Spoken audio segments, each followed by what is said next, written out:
ত্রিপুরা মধ্যশিক্ষা পর্ষদ পরিচালিত 2024 সালের মাধ্যমিক এবং উচ্চ মাধ্যমিক পরীক্ষার ফল চলতি মে মাসের শেষ সপ্তাহে প্রকাশ করার জন্য চেষ্টা চলছে।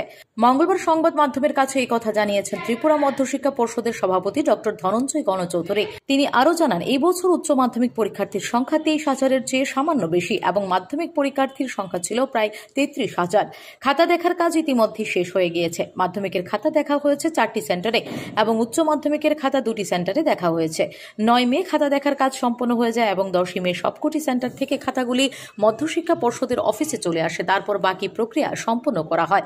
ফল প্রকাশের জন্য পরবর্তী পর্যায়ে যে কাজ রয়েছে এগুলি এখন চলছে। এই কাজগুলো শেষ করে দ্রুত ফল প্রকাশ করা হবে।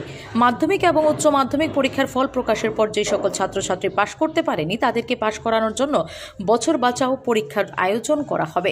এর জন্য আলাদা করে বিজ্ঞপ্তি জারি করা হবে বলে জানিয়েছেন ত্রিপুরা মধ্যশিক্ষা পর্ষদ সভাপতি।